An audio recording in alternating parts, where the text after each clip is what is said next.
We'll be acknowledging the media houses present here shortly. And we are grateful to you all for honoring our invitation and attending this August occasion. As I said, we will be commencing briefly. So just hold on and we would start shortly.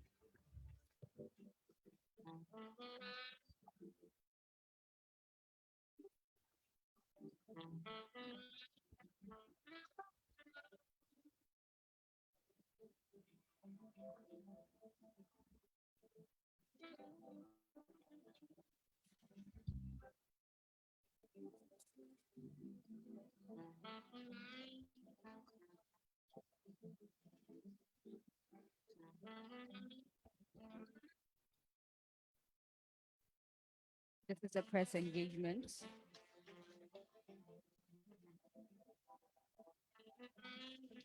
For the Ghana startup ecosystem. And we'll be starting shortly.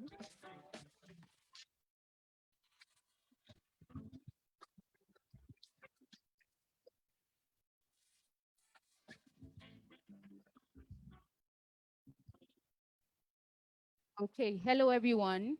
I welcome you all to the Ghana Startup Ecosystem Press Engagement. I'm Mela Botekwe and I am your moderator. Well, this event promises to be insightful, enlightening, informative, and educative. Without much ado, I would like to call upon Mr. Edward Akani. He is the Managing Associate of Ghana Tech Lab to give us the opening remarks. Please give it up for him as he comes.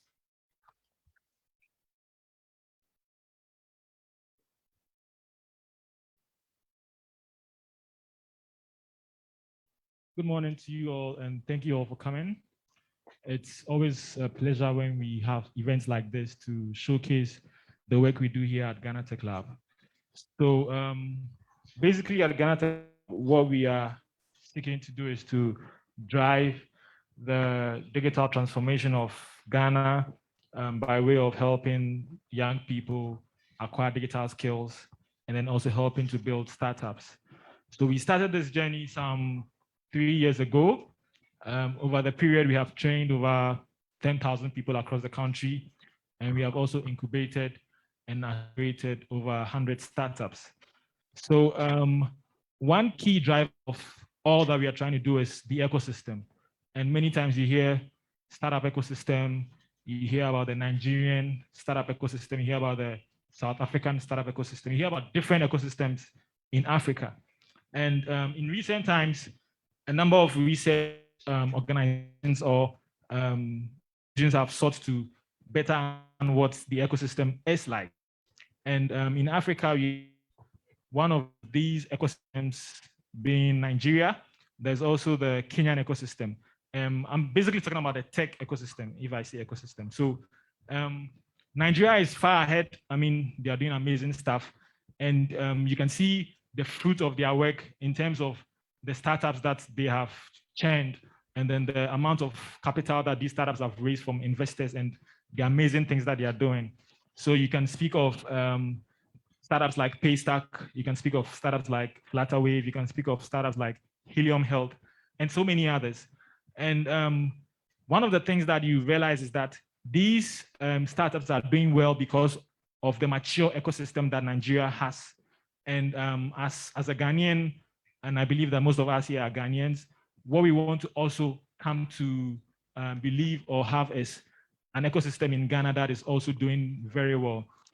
So what we want to do at Ghana Tech Lab is to lead that conversation, to build that infrastructure, and then to help people to better understand what the tech ecosystem is like, and then the various opportunities that it brings. So 2 years ago, we started something we call the ecosystem mapping, where we had a team of people go across the country to engage different stakeholders, find startups, build relationships with the idea of solidifying the ecosystem in Ghana, that is the tech ecosystem in Ghana, so that startups across can easily access information and even stakeholders can understand what is happening around. And the essence of this is to drive such conversations, make policies, and then give people insights that they need to make better and then informed better and informed decisions. Yeah. So basically today we want to showcase the work that we've done with our ecosystem, and we are doing that by having this press engagement. We're going to share some insights on the ecosystem findings that we have discovered, as well as our ecosystem magazine. So we're happy to have you all here. We are looking forward to having a very wonderful event. And I believe that even as the event goes on and then it ends, there's a lot we can learn and then also go out there and communicate to other people so that a startup somewhere in Ghana can understand that there is hope for their startup, or someone that wants to even start a business can understand that I can do this because it's been done somewhere. When you hear of the things that are happening in Nigeria in the ecosystem, it encourages you. I remember some months back when I heard about Stripe acquiring Paystack, I was quite impressed. And in recent times, you've seen other startups like Helium Health raise so much money from investors and then build amazing products. So we are believing that all of this will soon play out in Ghana, and we'll have a lot of startups doing amazing things. So our ecosystem press engagement will give some insights in terms of some of the startups that we have across the country, the various sectors, and then the pillars, and then some of the things that you should even know. For example, you'll be quite amazed to find out that ecosystem in Bogatanga is quite vibrant. Many people think that it's only in Accra that, I mean, you can start a business or you can do some amazing stuff. But in the other parts of the country, there are people that are doing very impressive stuff. So this engagement really puts out the conversation. This engagement even informs investors to know that there are opportunities, not just in Accra, but in other parts of the country, so that you can use this information to make decisions that help you. So once again, thank you all for coming. It's a pleasure, and I hope we all have a wonderful time.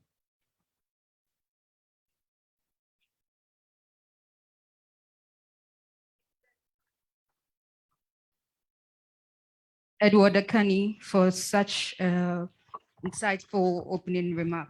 Now, and I'm sure many of you here are wondering what's the ecosystem mapping really entails. You want to know what it's about. I'm sure you want to find out the methodology and analytics that went into getting us all together here today.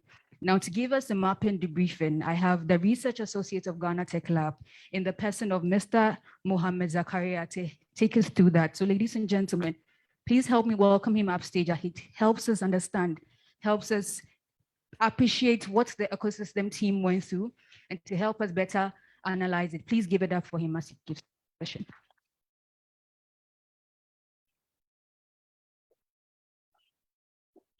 You all, and thank you very much for making time to be here with us. I'll be giving you a brief presentation on the ecosystem mapping, what it's for, and what went into coming up with the whole concept, the process we had to go through, and what the end result has been by far.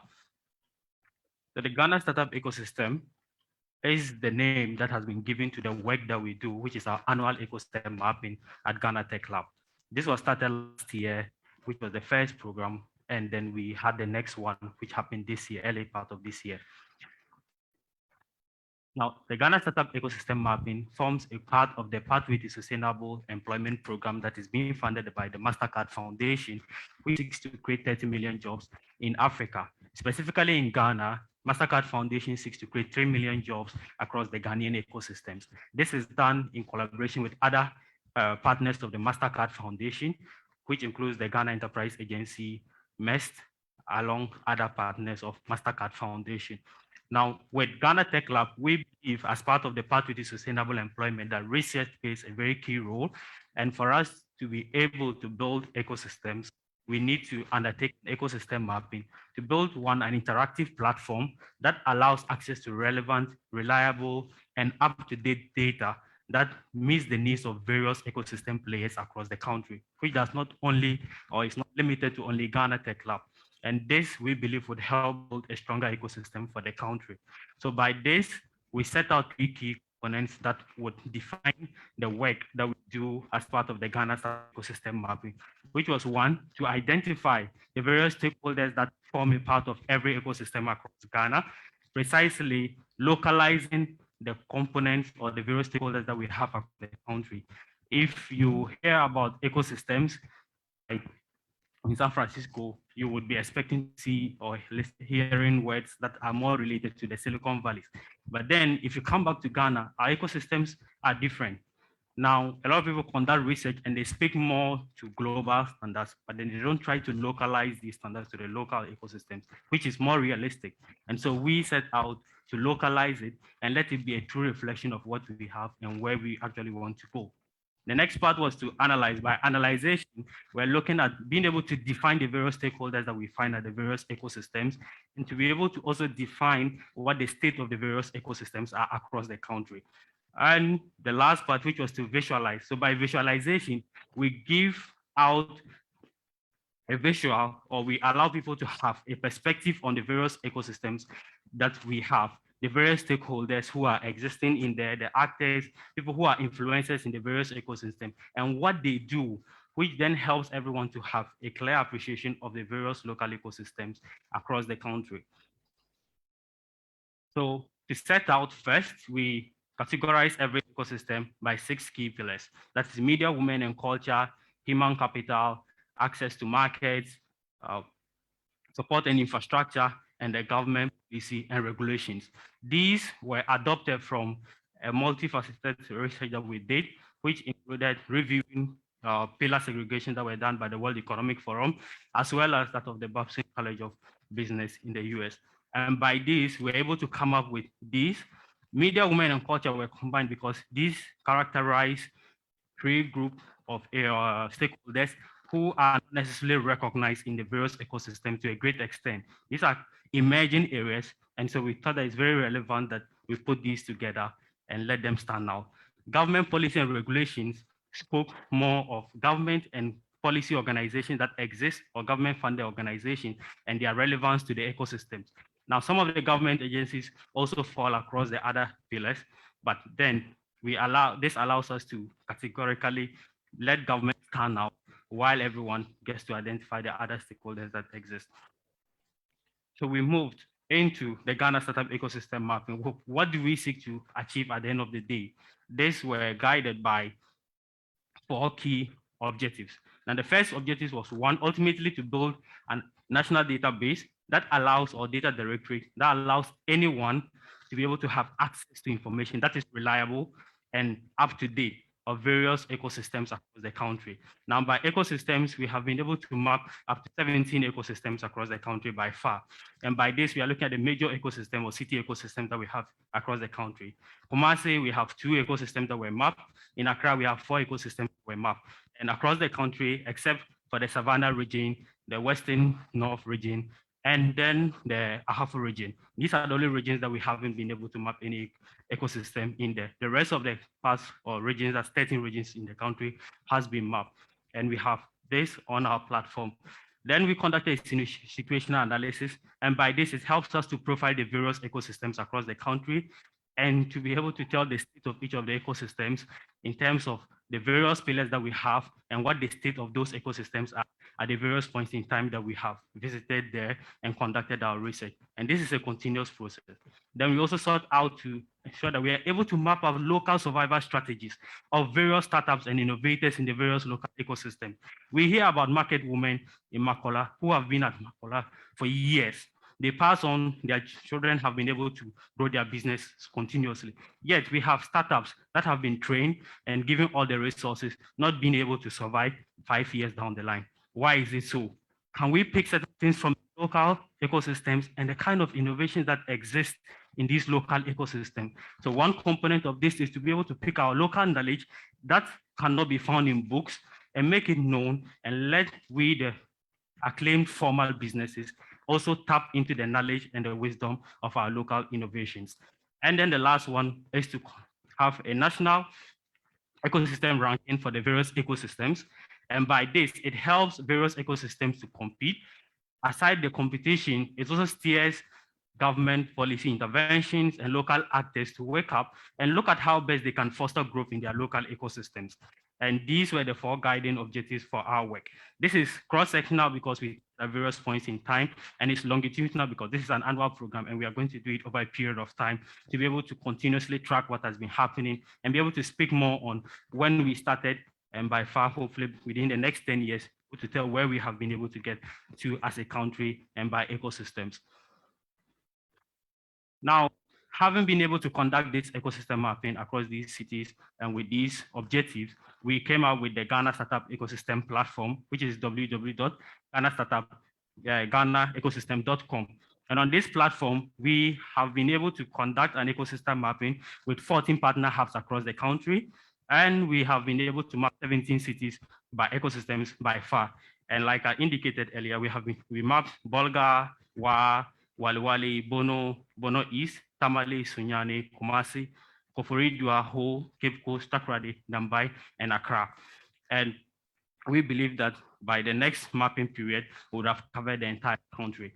This is to augment government work and to also augment ecosystem activities specifically tailored for the innovation and startup space, to be able to allow anyone to have open access to this data and make it available to whether you are a donor, whether you are a funder, whether you are a venture capital firm, whether you are a startup seeking out to expand your business, whether you are a policymaker or you are an intervention designer and you need to get in touch with people directly from the local ecosystem. Which platform do you go to access some of this information? Nowhere. But if you go here, you're able to get access to reliable information that connects you direct to each organization that has been mapped onto the platform. If there are startups, you're able to identify and reach out directly to startups or business people who are also doing businesses that are directly related to what you do. And beyond this platform also has a component that has to do with policy briefing, which showcases policy recommendations that have emanated from local stakeholder engagements as well, which helps any stakeholder who is interested in pushing policy activities. By far, whether you're an NGO, you're a startup who wants to build an innovation to solve a problem, you can use this component of it to be able to build your product. And we have been able to garner over 3,000 plus stakeholders who have been mapped on this platform and counting. So we have mapped 3,557 organizations by far, which are live and active on the platform. We have 7,500 plus views on our platform, and we have been able to interact with over 1,000 plus startups. So we have separated startups from all the other stakeholders because this is supposed to help give an edge to startups and innovators as well across the country and give them a voice and the publicity that they would ideally not get, and also allow people to have the opportunity to interact directly with them. And so we have, as part of the website, aside the organizations that have been mapped, we also have a specific directory component available for startup. And there, even if you're a startup that is not found on the platform, you can actually get to add yourself up on this platform. And like I indicated earlier, we have been able to map 17 ecosystem cities across the country. In Accra, like I indicated, we have mapped 4. That is the Accra North, Accra South, Accra East, and Accra West. And we have been able to map the Ashanti region as well, 2 ecosystems, that's the Kumasi North and the Kumasi South. And aside this, we have been able to map the remaining parts of the country, that is Bolga, Wa, Waliwali. We have been able to map Tamale, Sunyani, Techiman, Koforidua, Sekondi Takrady, Cape Coast, Ho, and Dambai. And for us, this is very great. And we believe that this, if continued, would continue to give an edge to everyone and not let ecosystem innovators who are working in various spaces that they find themselves feel that they have been left out. We have been able to use this platform to support as many people as possible. So we had an instance where a startup who found himself in Garu in the Upper East region, who was not found in Bolgatangas at the time we're doing our work, having to reach out to us to get him on board on the platform. And this gave him a voice. It is stories like this that give us a reason to continue to do what we do. Beyond this, these works have influenced how we shape and develop programs at Ghana Tech Lab as an ecosystem hub in supporting our various partner hubs across the country. We provide programs that directly shape the development of ecosystem hubs at the various innovation hubs across the country. And we also design individual programs for individual beneficiaries that we have across the country. This has made that possible. So this is an impact-oriented research, and this is something that would continue annually. We are also using this to work with other ecosystem partners and stakeholders in order to help them to shape their programs across the country. This is not possible. This wouldn't have been possible if we hadn't embarked on a program specifically tailored for the Ghana startup ecosystem. Thank you very much, and I'm most grateful for your time and attention you placed me for my presentation. Thank you.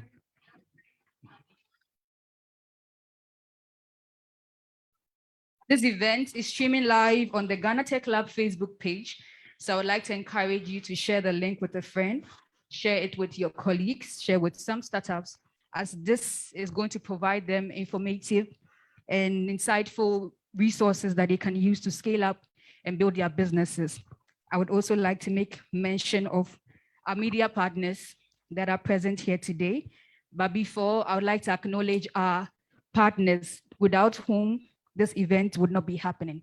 So I would like to acknowledge MasterCard Foundation, Young Africa Works, the Ministry of Communications, the World Bank, and Ghana Tech Lab. Now to our media houses. I would like to acknowledge the presence of the Ghanaian Times newspaper. Thank you so much for coming today. The Daily Guide newspaper, Daily Statesman, the Herald newspaper, Ghana, GTV. Thank you so much for coming. Also, Asasi Radio is here. Kasapa FM is also here. Thank you so much for sending your reps to be present at this occasion. I would also like to acknowledge Oman FM and Pink FM. I would also like to do the honors of acknowledging the presence of Dr. Gordon Akon from CSIR. Thank you so much for coming here today. And also the reps from Digital Times Africa. We acknowledge your presence and we are grateful for making it to this occasion today. Thank you so much, Best News, for sending a rep to be here with us also today. Now we'll be moving on to the next item on today's list, which is to watch a video to understand the overview of the ecosystem that was done nationally. Now, this is going to throw more light and to help us better grasp visually what the team went through, their experiences, their journey so far, what they have been able to accomplish so far. I think visualization and graphics help us better understand what has been done on the ground, help us better understand and put an image in our mind what has been shared with us so far. So without much ado, let's enjoy this video.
In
these pillars were to aid in the proper segmentations of our regions across 11 regions of Ghana, starting from the northern part down to the southern part of the country.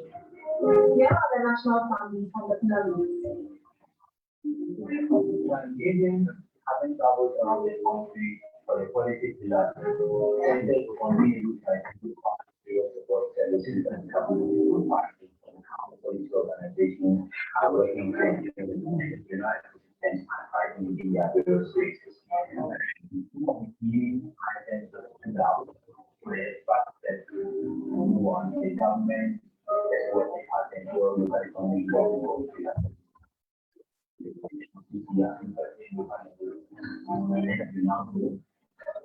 Another key item that stood out was the fact that in public offices, we have a minimum of 1 day to enjoy or you maximum pretty much the thing out in the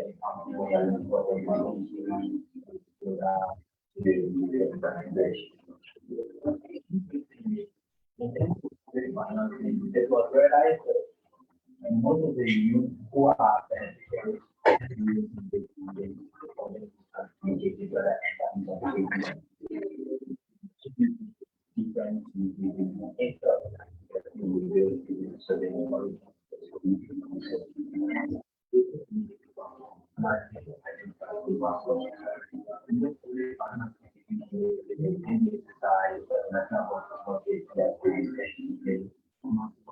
micro and small and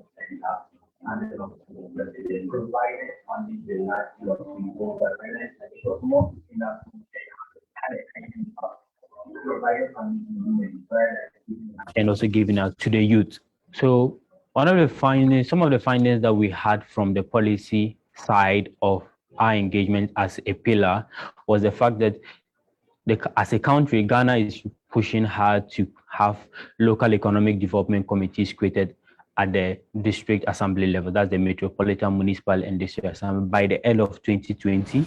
And this is very interesting because we realize that this is being pushed to ensure entrepreneurial growth at the local level and would really create a lot of employment and support a lot of entrepreneurs. Additionally, the National Commission for Civic Education was identified as an organization that would really be able to help push for awareness at the local level on what local stakeholders, entrepreneurs, and communities can demand from the government or the various local government authorities.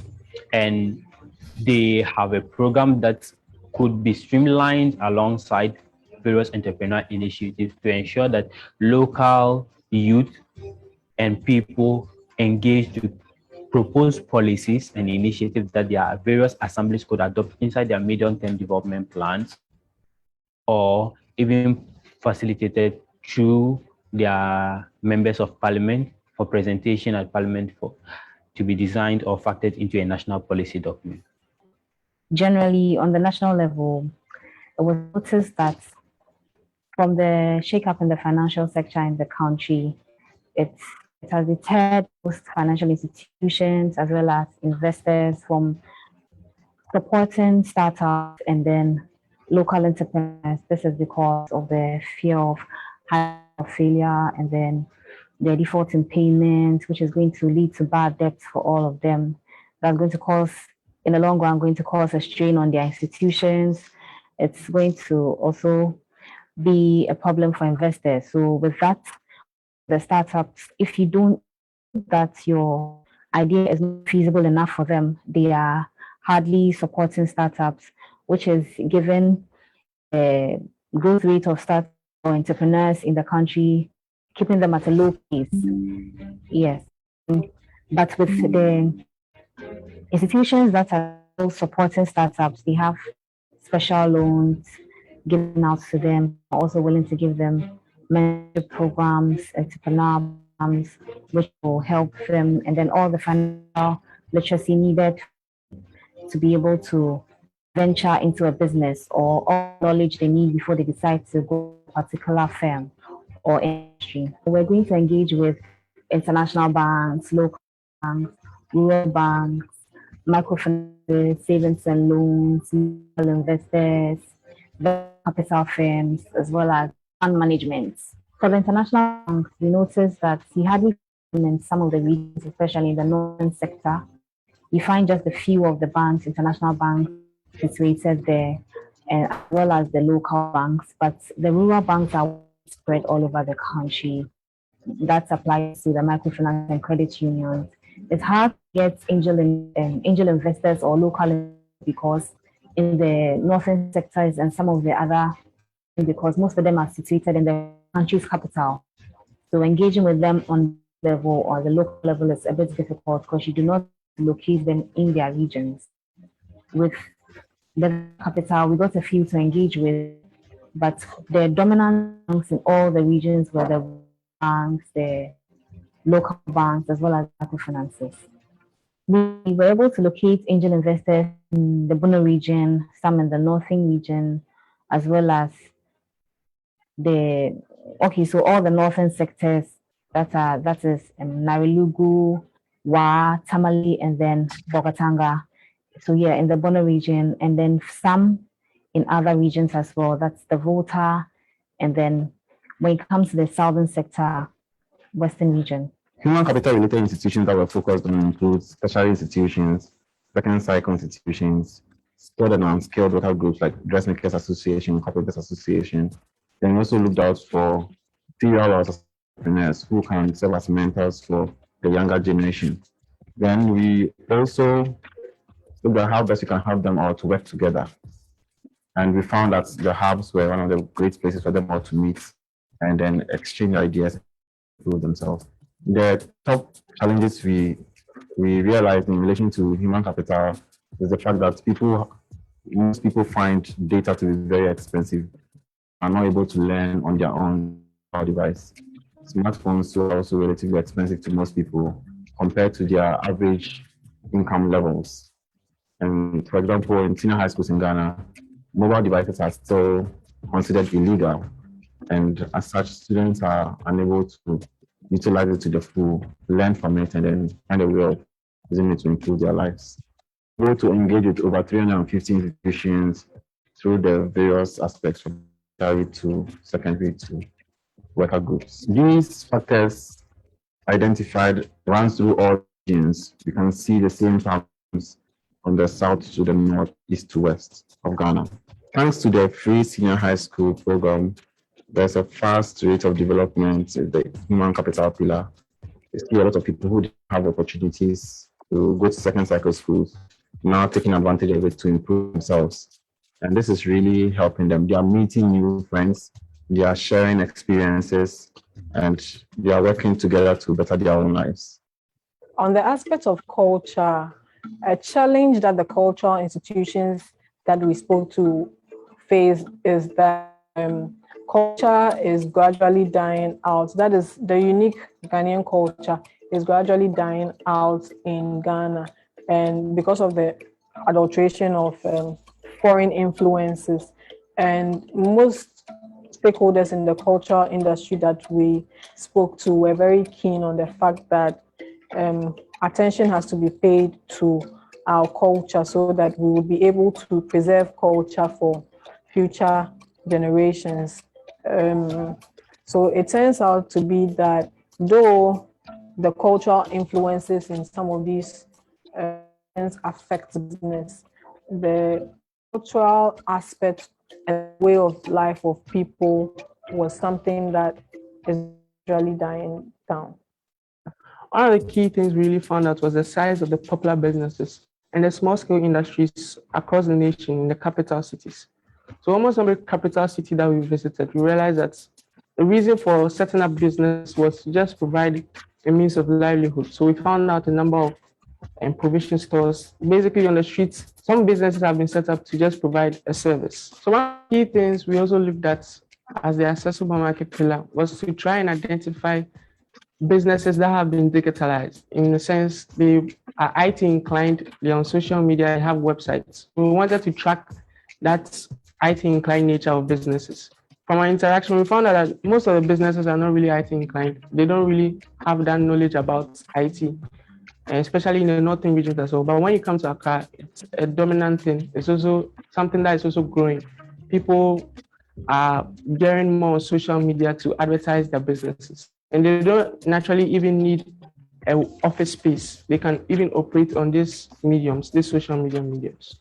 So that was one of the also key things that we also found. So, broadly for the national level, I would say that there's less support structures for entrepreneurs or startups across the country because majority are one so they don't across the value chain. A typical example, there are a lot of skills training, but there's no, let's say, the next phase of the support. Example to start their business and to give them the assets what's needed in general to meet up. So there are lots of individuals willing to do stuff, but they don't have the process. And we also observe that there are lots of repetition of ideas that people just start something without having the blueprints in what they are doing. So they get stuck and they don't have the drive to continue. They are more money focused than going through the process. So it truncates the process in that space. So within the space, a lot of the agencies are doing their best to create the enabling environment for startups like the GZ, the Mastercard Foundation, British Council, and a few others to help in this. It's just for a period. So we also observe that most of youth within the space also have a different mindset when it comes to entrepreneurship. So they need more support in terms of skills training in view to understand what the entrepreneurship case is. Because people are taking the entrepreneurship path as an escape for looking for jobs to do. So more like that. So we have a lot of aspirational entrepreneurs as against purpose-driven entrepreneurs in achieving their sex goals whilst creating jobs for the multitudes. So some get the support, but don't make use of the support. So those who that need the support don't get access to the support. So it creates that bridge of gap that we are trying to see how to work it out for us.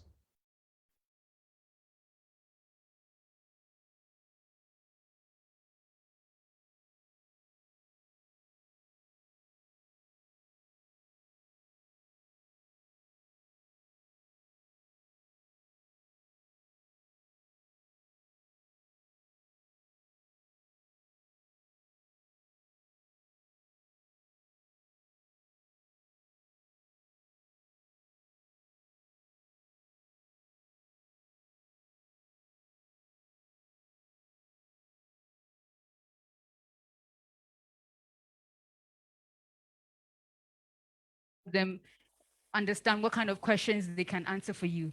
So I'd like to find out from you, how do you think this can influence the startups we have in our country? Do you think there's more that can be done? What are your takes? What are your takes on what they have done so far? Anybody wants to engage Anybody, feel free. This is not much of a formal session. This is somewhat an informal session of today's event. Anybody wants to tell me what is bubbling in your mind? Anybody? Thank you very much, Mr. Gordon. Thank you, Pamela. If nobody's willing to take a pop, I'll take a few pops. Splendid presentation and also of the videos. So that's demonstrated awesome work that has been done here. And I think they really deserved a huge round of applause than we did earlier on. My personal interest in all this work as a researcher is that to find out the linkage between the ecosystem, the digital ecosystem, and the traditional R&D institutions. I mean, that is something that going forward, I would like to engage the team leads and also of GT Lab, but specifically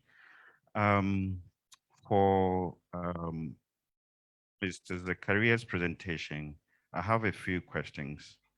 One, you talked about ecosystems. Are there multi-levels of the ecosystems? And if you could explain these levels of the ecosystems, it will help our understanding when you talk about the national ecosystem. And then also, because from when I heard you seem to talk about regional or city ecosystems. So if you could give some more explanation, that would be very helpful. The other thing, two things that I'll tie in together as one would be the mapping. Was the mapping done to identify actors in the ecosystem or to also show how they are interacting, how they are related? Because it is, as someone who understands a little bit of innovation, it's through the interactions that the innovations are made. And then one for the media, the culture team. I wanted to find out if they thought about or they did find anything between a relation between our culture, you know, there's nothing like a single culture, but permit to use that, our culture and innovation in adoption of technology, and also about corruption in other established institutions. Thank you very much for the time and patience. Thank you very much, Mr. Gordon. Please give it up for him. Thank you so much. The session is still interactive, becomes more interactive when you acknowledge people for sharing their take, sharing their comments, and sharing what inspires them about today's event. So please, let's give it up for him again. Okay, I would like to do the honors of calling upon the team that worked on this project to join me. So please join me here, the lead, the policy, governance, and regulations lead, the media, women, and culture lead, the accessible market pillar lead, support and infrastructure lead, human capital lead, and access to finance lead. Please, ladies and gentlemen, let's appreciate them with a clap. The team worked vigorously, tirelessly to put together the information that you're displaying here today. Thank you so much for joining me here. I'm sure I'm in the best place to represent the House to address a few questions and a few concerns, since you represented the country, represented the different and various stakeholders in the mapping of the Ghanaian ecosystem. So I would like to, first of all, help us better familiarize ourselves with you. Introduce yourself and the pillar you lead and what your pillar entails, what it's about. Please start with the policy, governance, and regulations lead. Hi, everyone. I'm in the person of Mohammed Suini Zakaria. I'm the policy pillar lead, and I work as a research associate at Untitled Lab. So the policy pillar lead basically embodies three components of public policy or governance. That's public policy formulation and the institutions that play a role in ensuring that happens, regulatory and the institutions that directly undertake work around regulations, and government service provision organizations and the institutions that specifically lead on that. So this is what embodied group policy pillar. And by this, specifically, or I specifically focus on what interaction goes on into government policy formulation at the national level, at the local level, who are the players that play a role within the entire value chain, the regulations, how, and how are they also implemented? And how do entrepreneurs access these services, and how reliable and accessible are these? Are they even available in the first place? So this summarizes what. Thank you so much, Mr. Mohammed. Move on to the media, women and culture lead. Please tell us what this pillar actually entails. My name is Emilia Nyonamkule, and I'm in charge of the media, women and culture pillar. So the media and culture and women pillar entailed the media. I mean, these three pillars are kind of intertwined. So we looked at how the media is supporting startups and businesses. So we went across media houses to talk to the media to know how they are supporting startups to enable startups grow in the ecosystem. We also looked at what women are doing in the ecosystem. There's a research that says about 42% of business people in Ghana are women. So we went around speaking to women, looking at some of the businesses they are into, the workforce that they are working with, people that they are training, and some of the innovative things that they are doing. And we came across marvelous women around the country doing remarkable stuff. Under the culture pillar, we looked at how culture relates to business in each ecosystem. And I mean, interestingly, every culture has a relation with the business that is going on in the region. For instance, let's say Accra is so cosmopolitan because of the mixture of culture. So you find different things going on in Accra, or almost everything put together. But then if you take, let's say, the Bolgatanga ecosystem, it's highly influenced by the culture of the people. So you find that, I mean, traditionally, the market is every 3 days. The specific market day like Wednesday or Tuesday or Thursday, but it falls every 3 days. And third day, that's when the market takes place. People come from all over Accra. Some of the cultural stuff that we see in Accra or buy in Accra are sold in these markets. I mean, the beautiful smocks that we are wearing as well is made in this region. So that's some of the things that we looked at in the media, women and culture pillar. Thank you very much, Madam Emilia. I would like to move on to the accessible market pillar. Please tell us what this pillar entails and some of the works that you have done around this pillar. Okay. Hi, everyone. My name is David Niyama. And with the accessible market pillar, we basically look the top trending industry in each ecosystem in terms of what industries entrepreneurs are venturing into. And if it's a startup, what kind of industry are you also venturing into? So it kind of looked at the focus on startups and how employable various sectors are. So that's basically it for the accessible market pillar. Thank you very much, David. To support an infrastructure pillar, please, I would like to help us all understand what really it entails and what informs the research that you did around support and infrastructure available within the Ghana ecosystem. Okay, so my name is Daniel Komina Owusu as a support lead. So we all attest to the fact that saying that there's no support here, there's no support, that we need support for this, we need support for that. So my pillar mainly will identify where these entities are aspiring to create or give a helping hand to the businesses or organizations to scale.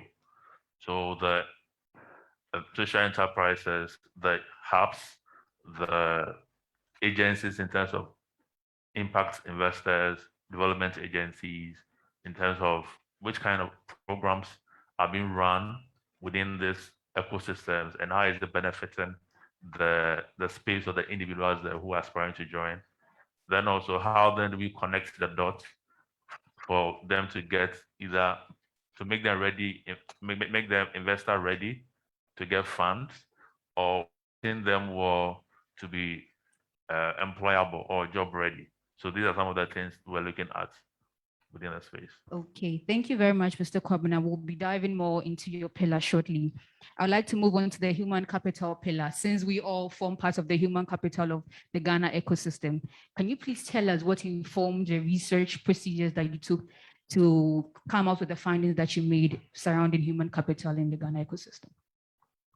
Everyone, my name is Selom Tito, and human capital basically refers to all the work and experience people gather over time and used for productive activities.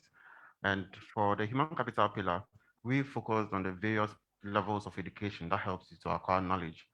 So for example, we have tertiary institutions, second cycle institutions, and we have the vocational training schools. Those that are formal under vet and those that are informal, by the roadside training people. Then we also have associations and cooperatives, which also deliver some form of education to their members. And these are the organizations that we focus on under human capital to identify the challenges they face, the recommendations they have, and then the level of connect between what industry needs and what kind of training is going on in there, and how we can merge the gap so that the people who come out of schools are very ready to deliver in their workspace. Thank you very much, Mr. Selom. I think we can appreciate them with claps as we move on, as they help us understand. It helps the team, it gives them a little morale to know that the work that they're doing is not going effortless, it's not being appreciated, and that we can all come to terms and appreciate what they're doing. So please acknowledge them with a clap as they share the information and findings they have made so far. So to the last pillar for today, access to finance. I mean, individually and as corporates, we try to assess finance for different aspects of life. So I'd like to find out from the pillar lead, what were some of your findings and what is this pillar really about? Okay, so my name is Nanette Boni, and then for the access to finance pillar, we basically spoke to the stakeholders when it comes to the financial sector, ranging from banks to individuals, to know what the opportunities are for startups. We speak to startups and then you realize that one of the challenges they always talk about is capital. So then deterring the investors, or what is deterring them from getting investors. So we tried to reason with them and then see the gap and then try as much as possible to see how we can bridge that gap and then help and see how the best startups can get to work with them, and then we grow the ecosystem. Thank you very much, Nanette. Now to questions surrounding your pillars to help us better grasp the concept of what you have done so far. I would like to go to the policy governance and regulations pillar. So I'd like to find out from you, Mr. Mohammed. Now, with respect to policies and regulations that govern this particular pillar, with respect to ecosystems in Ghana, I would like to find out from you, what is the state of accessibility to business formalization services? Okay, thank you very much. Thank you too. I think my letter made mention of business formal, which is a form of regulation, and regulators, in this case, recognized bodies for business formalization in the country is one, the Register General's Department, two, NBSSI for startups, as well as those who cannot readily access Register General's Department services. And we also have the district assemblies across the country. Now, the one that is most underutilized is the assembly wing. Most businesses start at the various local spaces, but then do not actually know they can register with the assemblies. And so even if you can't access Register General's Department services, you could actually start with your assembly. Over a period of time, they link you or connect you with a business center, which is under the NBSSI, now the Ghana Enterprise Agency. And from there, you can get to Register General's Department.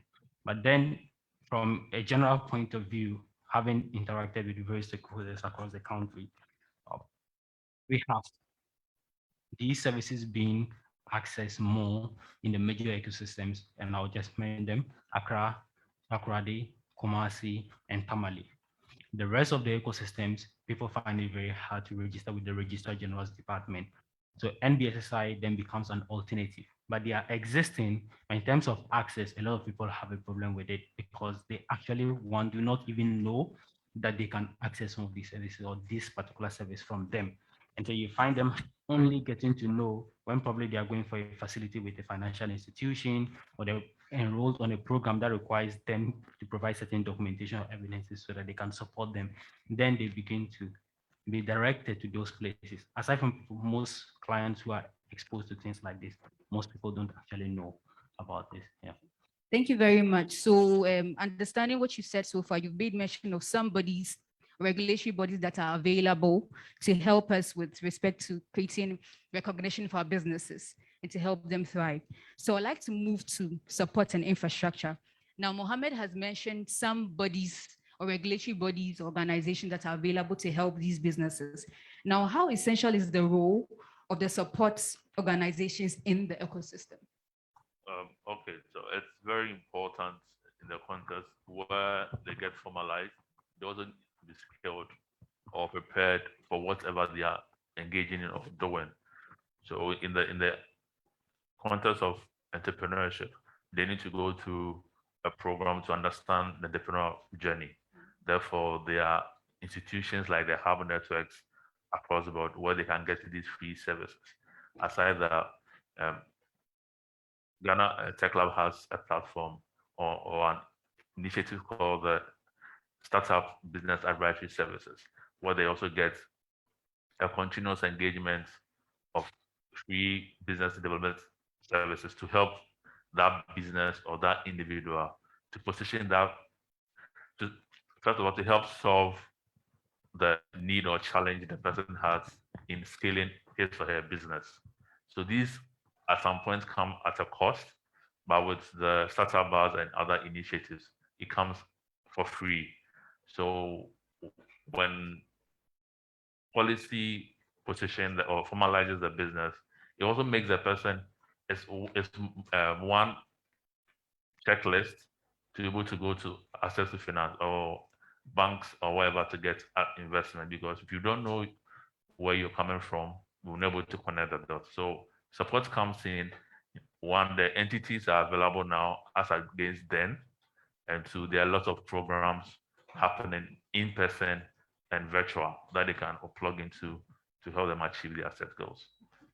Thank you very much, Kwabena. So Kwabena made mention of Ghana Tech Lab providing startup advisory services, free startup advisory services for startups and different business organizations in Ghana.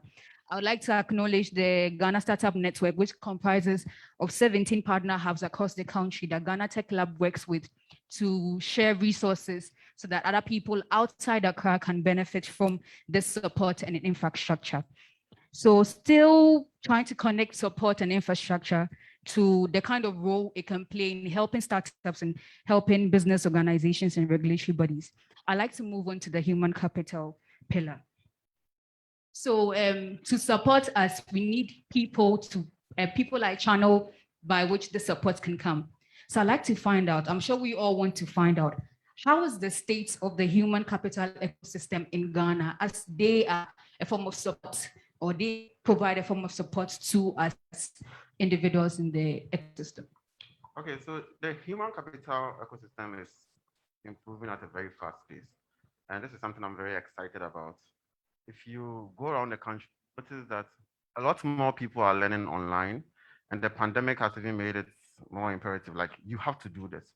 And we have members of the youth going online and learning stuff on their own without having to wait for their school to have a program like that. And this exposure to things online has made more and more people realize that, hey, we are far behind. We need to do a lot more to get to where we want to go. And I mean, well, you notice some of the challenges around, like, oh no, the youth are not united, they're not ready together. Oh, there's no money in the system. But then you also realize, well, you are not qualified. You don't have the talent you need. And then also you say they're not united. But at the same time, these same guys can unite behind a football club that doesn't know them. So they do know how to unite. You just have to channel it in the right direction. So gradually, the youth are realizing that if we can unite for other things, we can also unite for our own prosperity. We can also unite to acquire our own knowledge. And this is something that is gradually happening, and I'm very excited about it. I'm also excited about very much. Still on support, I believe access to finance serves as a support system for startups in Ghana. So Ms. Nanette, I'd like to find out from you. You stood as a rep for we as individuals and we as people within the Ghanaian ecosystem to interact and engage with some financial sectors. So I'd like to find out from you, what do you think, or what will you state as some opportunities that are available for startups in this ecosystem? Okay, so with the financial sector or with startups to start with, the startups, typically, most of them think that the initial support they can get has to be monetary, but that is not mostly the case. So, like support pillars lead said, rightfully, there are institutions available which are towing the line of giving them mentorship. And then that is one sector that financial institutions are looking at. They are mentoring them into how to properly structure their businesses. And then you have some investors not deciding to work with startups because down the line of 5 years, the startup is no more, the business doesn't grow again. So we have these financial institutions trying as much as possible to work with these startups to train them for their continuity plan, giving them financial literacy trainings, helping them with their monitoring and evaluation on a regular basis. And then these are all opportunities available to startups that they can basically start with, aside going with the monetary side, so hand in hand. And then with the monetary aspects too, there are special products that financial institutions put in place specifically for startups to be able to give them the opportunity to grow, because you go to some of these institutions and then the interest rate they have on their debt part of financing is quite high, but then they have special for startups that helps them grow. So these are some of the opportunities that are available for startups to tap into generally. Thank you very much, Madam Nanette. As I said earlier, it would help them and encourage them if you could just appreciate them with claps as we move across, as we move along, and try to help you understand what findings they have come across. So please acknowledge the team with a clap as we continue. Thank you very much. I would like to move on to the accessible market pillar. So, Mr. David. Now, Nanette has mentioned that most startups are normally focusing on money. It's like, which money is available? I need money to grow my business. I need funds to grow my business. Forgetting the fact that before the money comes in, you need to have a contingency plan. How do you plan to scale up? How do you plan to grow? Now, I'd like to find out from you, what local market strategies can these startups use to propel their growth, as well as expand to other markets other than their regional ecosystems? Okay, thank you very much. So the first strategy I'll propose is actually for startups to participate in local business fairs organized by normally the Ministry of Trade and Industry. You have the local assembly, the MBSSI. The reason why I'm saying that is because a lot of startups don't see the essence of paying and registering to go and exhibit your products. But I think that's a perfect local strategy for you to, engage in this kind of business fairs that the ministry and other trade organizations organize to exhibit your products. Another important one is the deal of social media. Throughout the mapping, we found out about 70% of these startups, they don't have social media presence or any online presence. So, that tells the kind of nature involved in the tech world. And as we are in the tech world, it's something that is currently evolving. So we have to adapt. So, social media is a great medium to, exhibit your products for other external, like local markets too as well. So that's what I'll say. Thank you very much, David, for your information provided. Now to move on to the last pillar, but not summarizing the question for them. As I said, I'm representing you today, so don't worry. Questions you have in your mind, asking them for you as we move on in this session. So now David mentioned media and its role to help startups scale up and all that. I'd like to find out from you, what influence do you think the media has in promoting startup in their regional ecosystems and largely within the national ecosystem? So you realize that the business or women that we came across in the ecosystems who were doing business, for instance, we came across Ashiba Enterprise in Tamale, and she is into shea butter, and she wasn't utilizing the media. So there's a TV station in Tamale called Sagani TV. She ran an advert with the TV station, and she said that she realized that markets, people started calling to buy her products, people from all over, because it's a digital TV. So she had people even outside Ghana calling her to try and patronize her product. And so a lot of the businesses do not use the media because they know that there's so much money that they have to take. But interestingly, when we engaged the media, we found out that they had kind of slots and segments on programs, for instance, the radio stations, that business people or startups could go and talk about their businesses, but business people did not know about some of these things. So we are encouraging businesses to reach out to the media. And since we have a lot of media houses here, I mean, some of them would want to try and promote startups in our ecosystem. We also want businesses to capitalize on social media. One thing is that we realize that a lot of businesses, especially the women, they run their businesses both fiscal and on social media. So some women running their businesses did not have per se shops to run their businesses, but they were capitalizing on social media to promote their business, and they were making the sales all right. Okay. Thank you, Madam Emilia.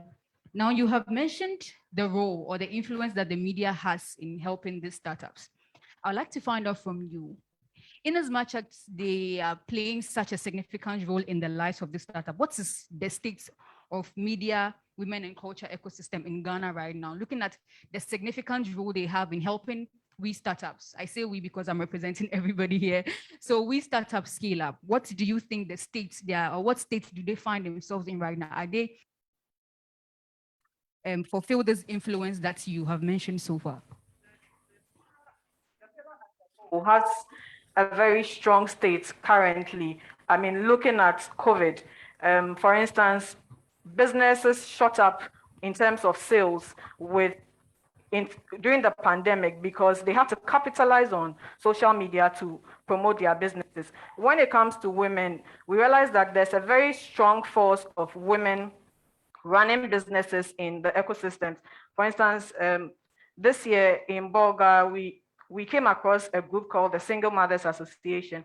And these women can be found in 7 districts, and they have a workforce about 7,000. And they are into rice, local rice. They also make parboiled rice after they grow the rice. So they grow the rice, I mean, they farm, and then they process the rice. And these are some of the things that we've came across in the field. And we are urging people to patronize, Ghanaian businesses, especially that of women, because these women are coming from a disadvantaged place, and they have been able to turn their story as single mothers into this beautiful story of 7,000 women cut across in 7 districts, and they are creating employment and taking care of their families as well. Thank you very much, Madam Emilia. Please, let's acknowledge them with claps. Let's appreciate the work done so far. I can promise you that starting the whole country to put together enough information, enough resources to help startups thrive. Managing associate Mr. Edward at the beginning made mention of some countries that have their ecosystem thriving so much so that it is positively affecting the startups that are growing in their country. So please, let's acknowledge them. They are playing their role. They are trying their best. Startups here also do same. Please, I think you can do better than this. Let's acknowledge them with claps as we move on. Thank you very much, Madam Emilia. Now, Madam Emilia made mention of women. I believe women form some aspect or some part or some percentage of human capital in the country. So to Mr. Selom, I'd like to find out from you, not narrowing it down to women alone. What role, what influence do you think the human capital has in promoting startups in the regional ecosystems, and then also generalizing it to the national, which is the Ghanaian ecosystem? So for human capital, startups, a startup cannot grow without the knowledge part. So it's very important that people acquire the knowledge and skills that makes it possible for them to grow their startups. For example, something as simple as emotional intelligence. I mean, it's very difficult to work together. They do not have the emotional intelligence skills necessary to make sure that they can be patient with each other. They can understand where people are coming from, their cultural background and stuff like that. So to be ready for the finance pillar to invest in you, you certainly need to learn a lot of skills. That makes you flip the coin. Instead of you looking for investors, now the investors are the ones who are going to chase you and be like, hey, I need to invest in you. You guys are somewhere. We really want to be a part of your success story. Thank you very much, Mr. Selom. Please, let's appreciate them with claps. Let's appreciate them with applause as we move on. I would like to move to the accessible market pillar. Now, what is the current outlook of startups in our markets? What is that? Okay. So for our mapping, we engaged over 1,000 startups within the period of 2 years. And one interesting fact or known truth was the fact that each year the number of startups that are established keep rising. So for example, you have 2018, you find out that the registered number of startups were around, let's say, 238. But for, let's say, 2019, it increases. So you have, let's say, around 300. So that really shows the growth of these startups. But during the period of COVID, they kind of like affected it a little. So even during that period, we also found out that the top dominant industries, first was the IT service, second was the clothing and fashion, then third was agriculture. And some of the most employable, sectors are the health services, where you have the hospitals and all those institutions, and also the agri sector. So that's kind of like the states during the period of our mapping period. Thank you very much, Mr. David. Thank you so much for that nice and insightful information you gave them. Now to access to finance. I'd like to find out from you, again, this team served as rep of the country to help us understand. You moved across the country to help us know and understand what is going on within our ecosystem. And you were privileged enough to engage with some finance bodies in the country. I'd like to find out from you through your engagement, what will you say are the available strategies and the organizations that startup can raise money from within their localities in the ecosystem, other than Accra? Okay, so for other regions except Accra, clubs the strategies they can use are they leveraging on their available resources to start their businesses, other than going out of their space to go and then acquire resources to grow their businesses. And then they can also delve into the aspect of mergers. So maybe I run an IT company, you run an agri company, but we want to you can put it on my platform and then we can grow and then become a well-established business and then grow the ecosystem. So they can also delve into the aspect of mergers to also grow the system for the other spaces except Accra. Thank you very much. So you made mention of the fact that startups form support bodies for each other. I support you, you support me. We work together collaboratively to make our businesses thrive. Now to support, what are some of the interesting findings you came across with startups bond in supporting and providing infrastructure for each other to scale up? Okay, so before I answer that, I'll also say that as one of the strategies we are putting for investments within the local context is what we call the local investor network that we are establishing in all these ecosystems where businesses or startups do not have to come down to Accra to look for the same cake that has been shared. So as one of the outputs is there are people also there looking for the startups to invest in. So we are trying to create that pool of investors where they can now know that if you go to Bogatanga, there's a Bogatanga investment network where you can now apply for funds or do your pitches to get the fund from. So that is one of the things. So in the question you asked, I would say that support is still support, and it forms different kinds of shapes depending on the angle at which one is coming in. And in the light of this, the organizations there are also doing their best to be positioned to meet the needs of the individuals. And out of this, Ghana Tech Lab is also rolling out incentives and initiatives and support structures for these innovation hubs or tech hubs across the country to position them to be able to meet certain standards where they can now replicate programs and opportunities to serve the needs of the individuals or the startups, for we to be able to have the next unicorns, the best businesses, to also be able to project them as other African regions are projecting their businesses. So these are some of the things that we're doing to make it happen. Thank you very much, Mr. Kwabena. Thank you so much. Please let's appreciate him with an applause. Thank you so much for throwing light on that. Now, lastly, I would like to find out from the policy governance and regulations pillar lead. So the government has a role in providing support to some of these startups. I would like to find out from you about ease of accessible services available in the governmental sector. Now, you went on an ecosystem mapping trip last year. So comparing what you found out last year to this year, would you say that in terms of service delivery from the government, there has been an improvement? And if there has been an improvement, what is the improvement? Thank you. If you compare from last year to this year, I would say a lot of improvement has happened, and we'll give more credit to COVID. COVID, because a lot of people, the gap that existed was most people didn't know, and so they didn't really know how to even access and where to even go to. But COVID actually propelled a lot of public organizations to begin to provide services online and give options that would allow people to access these services easily.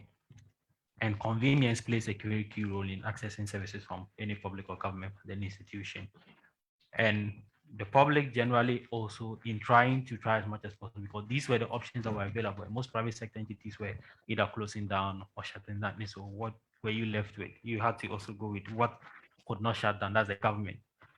And it improved more than we actually expected, but around some specific organizations.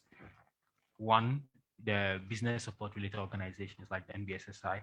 Two, the various assemblies and the initiatives or government flagship initiatives that they had in order to support various entrepreneurial or ecosystem support services that we're providing across the country.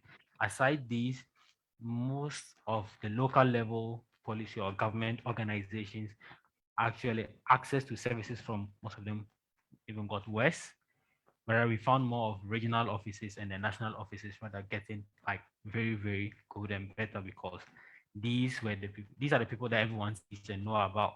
But the local level, a lot of people knew less about, and so could not necessarily even do anything about them. And some of their offices would just close down and give credit to COVID, that COVID is there, so they can work. And some because of logistical constraints, because they believe that they were not provided enough support by the state in order for them to continue to operate. And so they had rather close and only provide service and when they believe they can. Thank you very much. Please let's applaud the team, the ecosystem mapping team. They have done well to provide us this relevant information. I would humbly ask that you please take your seat. We'll be opening the floor for to be thrown at you soon. But I would like to move on to help us better understand the kind of work that you did out there. We'd like to move on and call upon the Data Science Associate of Ghana Tech Lab in the person of Mr. Derek Deku, to help us understand the regional representation ranking, the ecosystem performance ranking that was done so far. So please, let's give room to do this presentation, and then we would come back and then we'll take your questions. Thank you so much. Let's acknowledge Derek as he takes his place upstage to do this presentation for us.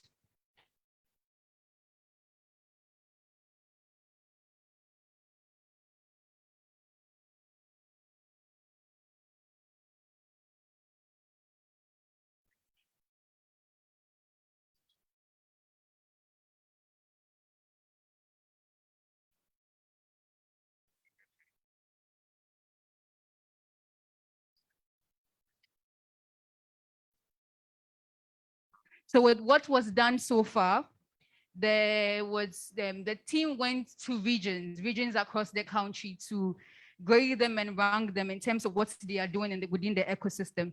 So Derek is here to throw more light on what is going on so far within the regions and to rank the regions to know which region is doing best, which region has progressed so far in terms of providing support and then the respective services that these startups need to scale up. So we wait for Derek to settle in. Again, he's coming here to rank the startup, to rank the region, in terms of ecosystem performance.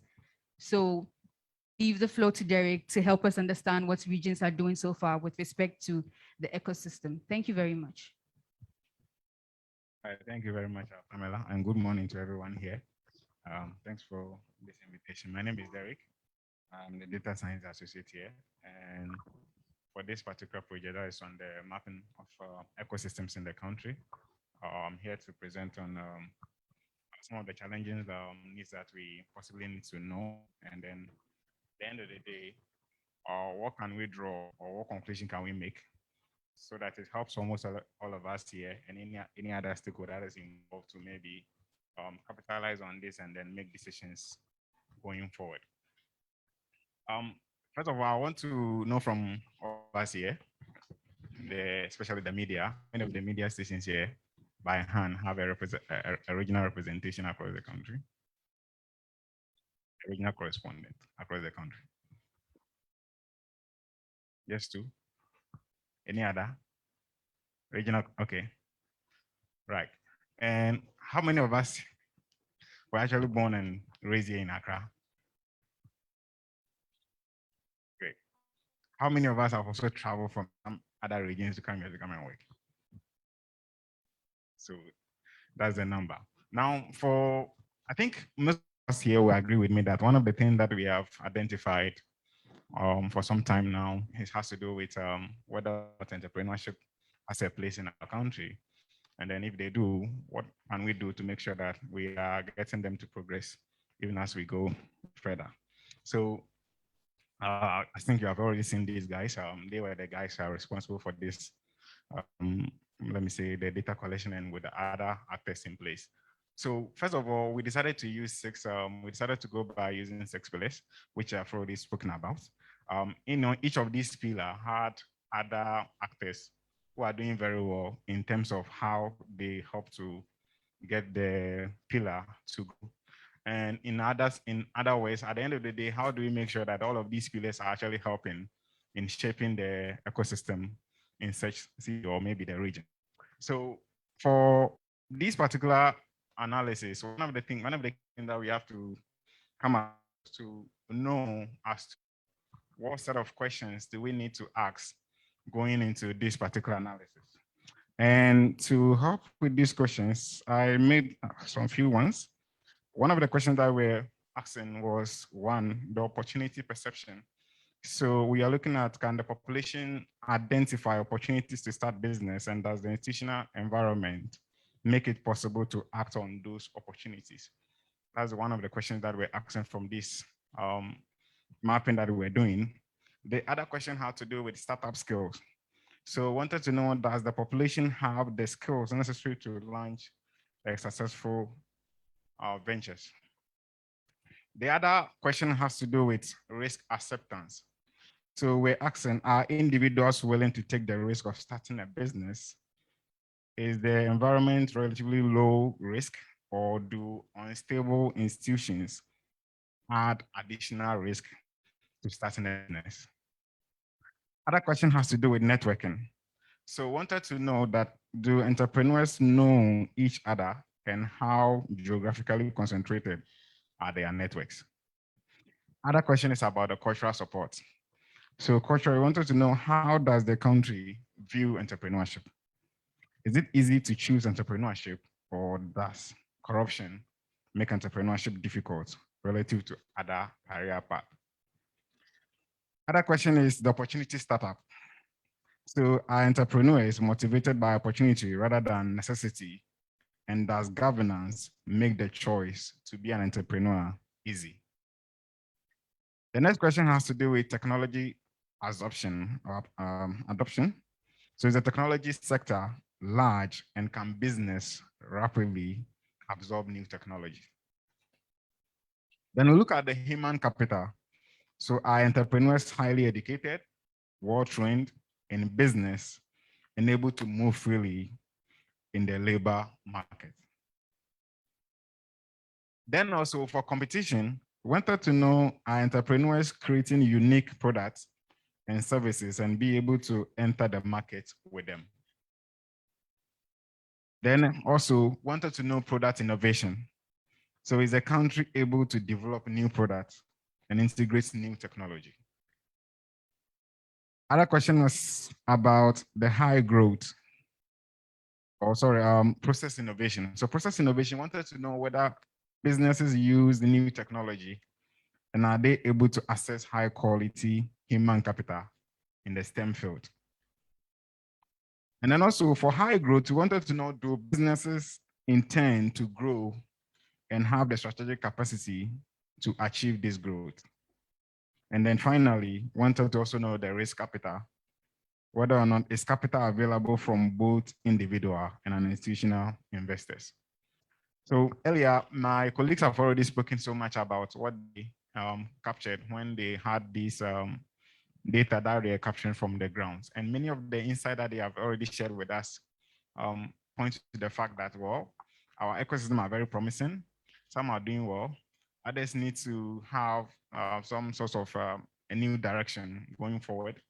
Others need to possibly have more resources coming into to support them. But in all of these, we have some sort of linkage that are coming in. For example, when Emilia was speaking, he was talking about more about the fact that culture, the media and the women play an important role in our ecosystem. But how does this cut across all the regions?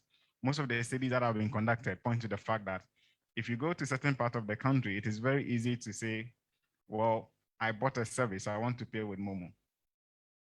But in other sectors, it is not like that. I have experience of most of these. So how do you make sure that if these services are not thriving in those areas, how do you make sure that all of these can also be transformed there? For example, all of us here in Ghana, we do agree that most of the time when you take a ride-hailing service, which is mostly owned by foreigners, you hardly pay via a Visa card or a card. Mostly either you pay in cash or by Momo. How did these models that do not exist in countries like the US thrive very well in our part of the world? So in doing this presentation, one of the things that I came across very well has to do with, okay, we've got all of these variables that are being used across the country. For example, if I take accessible markets, some of the variables that we looked at included the fact that in terms of transportation and then markets, how is it like in those cities or how is it like in those ecosystems? We do agree that because there are a lot of people maybe in Accra, does it actually point to the fact that more people in Accra means that it is very easy to start a business and get a tribe? Or does it mean that when you go to a place like Bolgatanga, where language become an issue, how do you make that if I'm moving from the part of the country to go and start a business in Bolgatanga, it is very easy for me to grow? Who am I going to rely on? So I'm looking at the human capital. One of the things that the human capital pillar really demonstrated in the data that they collected was to either understand from the institutional point and even perhaps whether or not we have enough human capital who are doing very well in the country, and if we do, are they and really getting the things that they deserve to get? So as we can see from here, all the that we earlier spoke about can be identified. When you look at the finance, for example, we already know that even though banks go, but there are a lot of banks that are already still existing in the country. In terms of smaller financial institutions like the microfinance and even credit unions, there are a lot of them that are also working. But then how are they providing the supports to maybe incubations or accelerator programs that are being organized across the country? And how well do we know that even if we do, there will be a policy that can help to drive all of these activities that are being organized? In terms of human capital, we also saw the universities, we saw market-driven institutions, we saw technical training institutes, and even schools like high schools, and even TVET institutions, whether or not when people graduate from these schools, they're able to come and then get opportunities.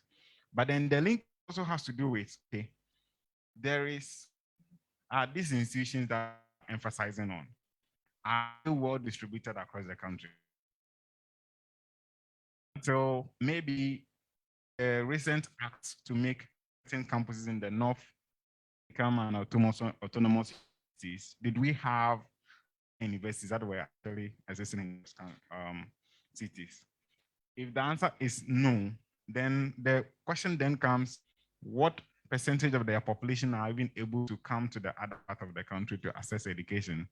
When they do, how many of them go back? You agree with me that some of us, when we graduated from school in Accra, we never went back to our region.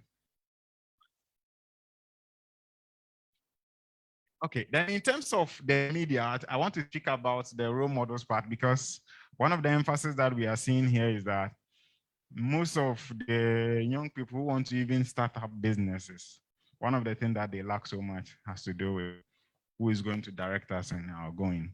And that's how Kwabena spoke so much about the support and infrastructure, because some of these things, activities that are actually being taken place now, help to optimize that particular area and to make sure that people who are even starting businesses can leverage on that. And so for this particular one, I want to make a special appeal that we always have to make ourselves available so that we can support startups if we have expertise to do so.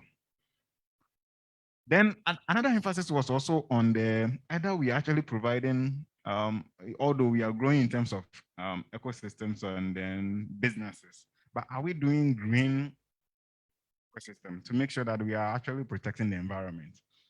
As the startups are doing businesses, what are they really doing?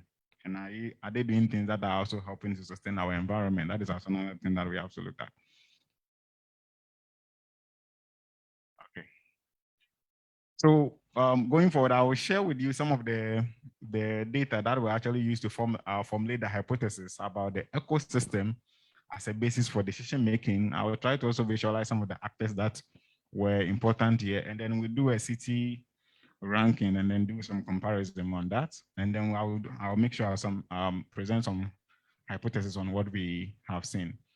Some of the things that we are thinking that might go wrong might be that certain information might be missing, and that is one thing that we try as much as possible to guard against so that we don't experience them. Okay, so these are just the visualization of the actors according to all the categories that we have already identified. So here we have the, what do you call it, the pillars that we have already spoken about. And then here speaks about in terms of the main characters that we are looking at. So one of the things that we looked at is what is the interaction like? I think Dr. mentioned about the interaction earlier. So to make sure that if we are having other pillars that are doing very well, for example, you can have the human capital doing very well. People are going to school, they are getting the training, but where do they go next? So that all the training that they are having, they can be put into use. And how do they make sure that they are also giving back to society? Because one of the things that we have to know is that so far as we are concerned, we may be the only small number of the population that is even having access to this sort of training. How do you make sure that we are able to come back to give them to the society? Okay, now the rankings were done based on all of these 6 pillars that we have here. Each pillar came with had a well-defined variables that we're using. And each of these variables were very important because we use weights to like sort of categorize them. The weights were given based on how important that variable is to the ecosystem. So I spoke about transports, for example. In terms of transportation, every ecosystem transport to thrive. Even if you're in Accra and I have business in Makola, if I want to go to Makola from Adenta, I still need transport to go. But how available is all those transport to me? So transport was one of the most important variable that we use there. Other people also go into places to do business. So for example, the business owner or the transport owner, what sort of commission is also able to get from this business that they are running? And then in terms of the market size itself, if people come to, if someone travel to maybe a new place and want to talk to people and they know what they do, one of the things that they may want to associate with first is to do with whether or not you have an association that we can talk to. So we looked at whether or not we have registered stakeholders who are doing businesses in the ecosystem. We found out that there are so many of them. And so those ones that we have to take a look at the numbers that are included and how these numbers are actually encouraging, so that if there are credit that they want to access for their members, it is very easy to use that association as a reference. That becomes an easy one to do. So based on all of these data that were captured, we could easily come to a conclusion from those that were used against all the variables that were identified on which ecosystem is doing very well and how well is it thriving. I don't want to say that Accra ecosystem is the best in almost everything, yes, but even though Accra ranked #1 in terms of these findings. But one of the key things that we also have to identify here is in terms of all of the variables that were included. These variables that were used, like I've already talked about, are very important. And some of the things that are supporting Accra to thrive very well, when you look at this particular visualization, speaks to that. For example, we're looking at in terms of regulations, okay, under policy pillar, how many regulators can be found across all these distributed ecosystems in the country? And you found out that there's head office in Accra, obviously they are here. In terms of maybe even the market, okay, one of the things that we also spoke about, we also looked at from secondary data has to do with how do businesses easily grow. One thing that people really emphasize on was the fact that there are so many businesses that are even existing in other places outside of Accra that are doing very well because they tend to have some sort of partnership and their networks. So like Emilia mentioned, someone sells shea butter and she's got people coming to buy based on the fact that she's got a media station that is advertising for her. And so it makes it very easy for those people to also thrive. Then in terms of the human capital, obviously we understand that we can decide to close down all the public universities in Accra, and we still have more that can absorb every person who wants to go to the university in Accra, because there are a lot of private other institutions that are also doing very well in the capital.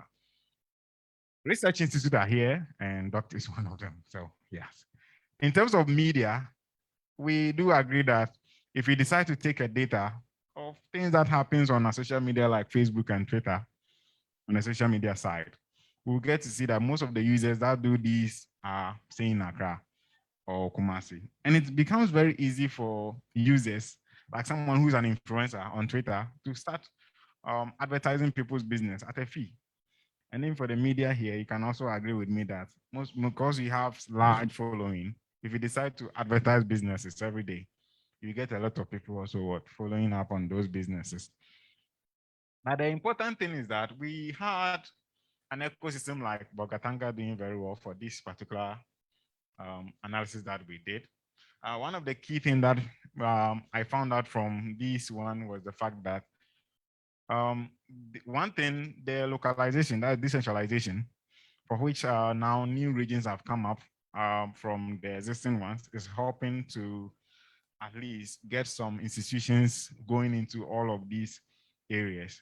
And then we also found out that Bogatanga isn't just regional capital, but it has become where other regions in that country also come to do business.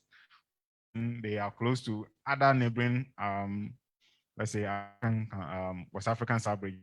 Other people do come here to do business. And one of the things that is not really growing there was the fact that the human capital part, in terms of training institutions, that will be readily available to help improve on existing people, like people who are doing market work, or people who are doing other, let me say, the other categories of, let's say, the, what do you call this term?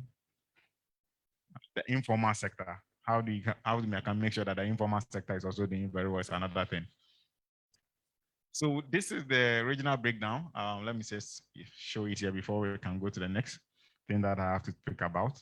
So in terms of the regional breakdown, I have Accra followed by Bolgatanga, Kumasi, Takrade, Ho, Temale, Wa, Techiman, Koforidua, Cape Coast, Winneba, Dambai, and then Sunyani. As in why Sunyani performed, yes, why Sunyani didn't do was so much, has to do with, so one of the emphasis that we place on this particular analysis or the mapping has to do with how are startups actually thriving in these ecosystems, right? Now, startups, it's just that in our part of the country that we don't see most startups being acquired by the bigger institutions. For the recent ones that we have seen, we are either seeing them being acquired by Silicon Valley companies or investors in other advanced countries coming to acquire them. But I want to see more of startups being acquired by our own institutions in the country.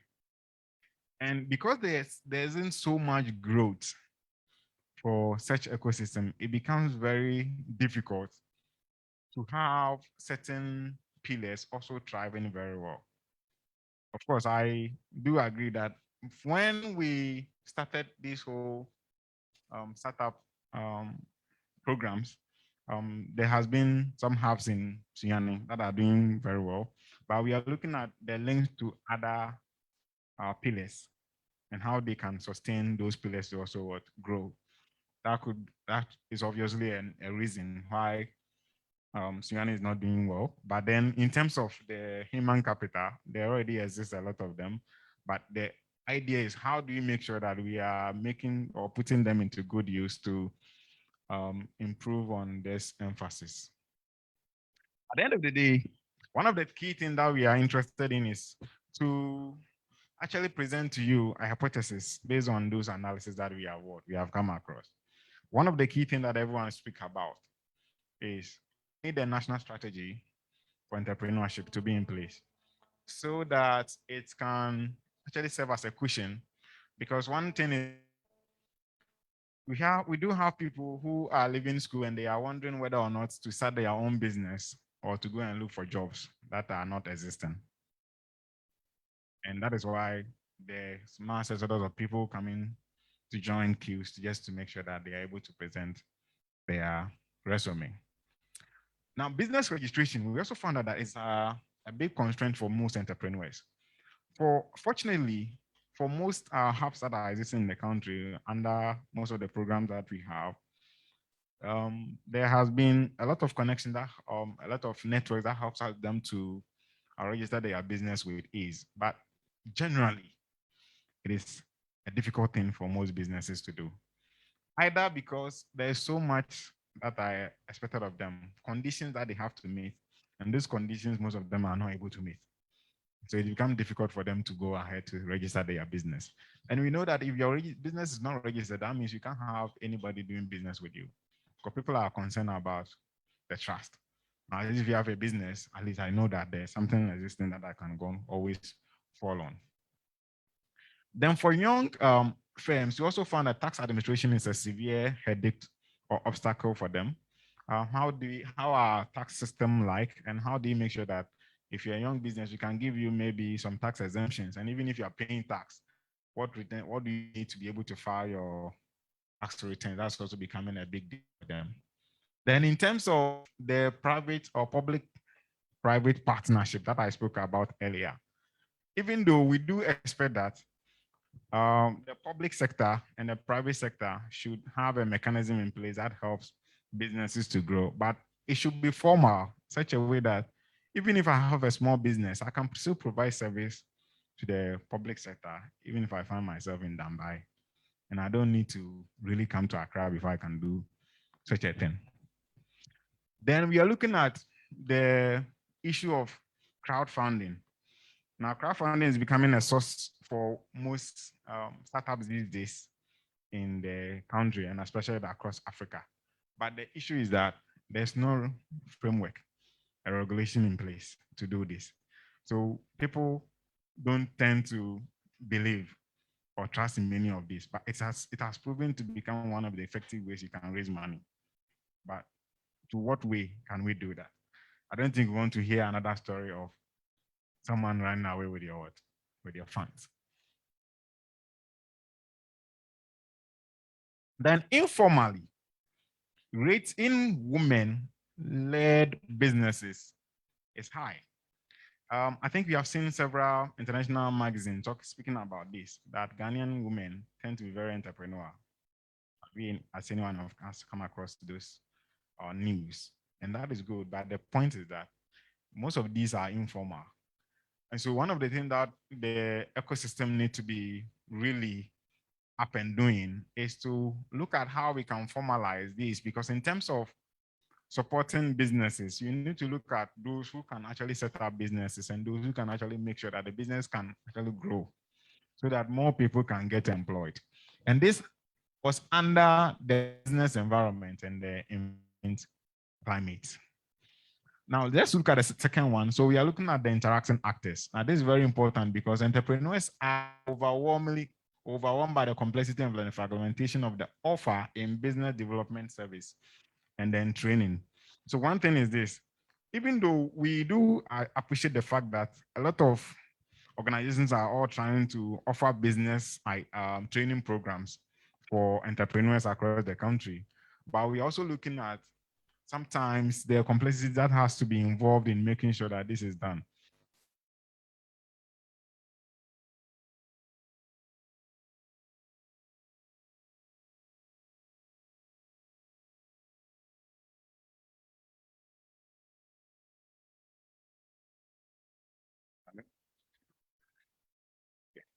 So one of the key things that we also identify has to do with the fact that someone calling you that, okay, there's a training program that you guys want to organize in Accra, but I live in Dambai. So how do I also get access to this? And how are you also making sure that we are able to decentralize most of these training across the country so everyone can have access to them? Then there's actually no clear alignment between donors and then support organizations. So this is a very key thing that we are looking at. Some organizations are saying that, yes, we are coming to Africa to come and invest in startups, but when we come, we are not even finding the right organization to work with them. And this is why the national ecosystem database is much needed, so that we actually formalize and know the needs of every businesses, at what stage they are in, and how do you make sure that we are actually getting them the needed support that they need. Then support organization, mainly capacity, city, no support in the regions itself. So there's focus on the city, but we are not actually focusing on the entire region. We are actually focusing maybe in Ashanti. We go to Ashanti region and the only focus is in Kumasi. What happened to the Seche, Odumasi, and other areas in the region? Then there's also lack of skilled asset managers, okay, who can prevent an increase in equity finance. So this is one of the reasons why a lot of business, young people are not even able to even do businesses, because they don't have people who can even provide them the financial advice on how they are supposed to do their shares. For example, you meet a startup and you ask them, okay, how are you going to distribute the shares in your organization? And okay, they are like 3 people forming the business, and the 3 said, okay, we share them 30. Then the 10 will give it to the business. How do you make sure that we're able to get more people to support all of this? There is also no connection to the international or the regional impact investing. So even if there are investors coming in to our country, we do expect that maybe through the Africa Continental Free Trade Agreement or policy, there are a lot of these things should be able to happen easily, but are we able to see all of this? Then the last thing I want to talk about to wrap up is the entrepreneurial culture and the attitude. Now, one of the things that I emphasized earlier was that public jobs are considered safer, more prestigious. But entrepreneurship as a desirable career choice rank relatively higher. So people are willing to do entrepreneurship though, but then they still see public sector jobs as the safer ones. So if they get the opportunity to go and work in public sector, I think it's still safe. Let me go into that. But then I'm still thinking about doing entrepreneurship. So how do you make sure that the balance is there? And then the last thing I want to speak about is the high state of entrepreneurs in the society has decreased in the past years. So is this something that a news to you? It is. But the truth of the matter is that maybe one of the things that we also found out was the fact that a lot of the businesses that we are seeing them on social media might not really have business, but they may be just on the social media. And this might be one of the reasons why such ecosystem will not be thriving. This and many others hypotheses that we have come up with this analysis. Thank you very much for your time. Thank you very much, Mr. Derek. Let's appreciate him. He's done so well to help us understand what we, as the team went across Ghana to analyze and to draw some sort of logistics and analysis to what is happening within the Ghana ecosystem. Now, we appreciate your presence here. This occasion, these events could not have been a success if you were not here.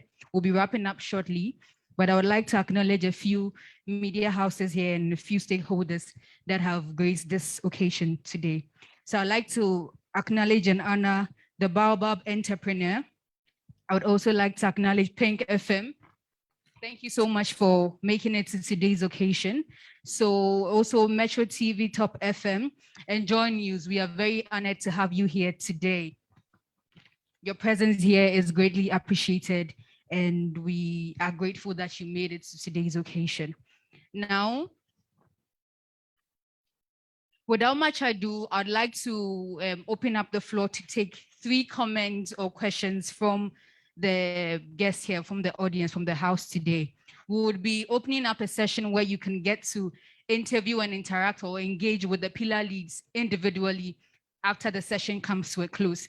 But before then, I would like to ask you, I would like to take just 3 so that we can move on and outdoor the Ghana Ecosystem Mapping Magazine, which is going to climax today's occasion, is going to wrap it all up. But before we do that, before I welcome the ecosystem lead to take us through that, I would like to take 3 comments or questions from the house today. What do you think about the work that has been done so far?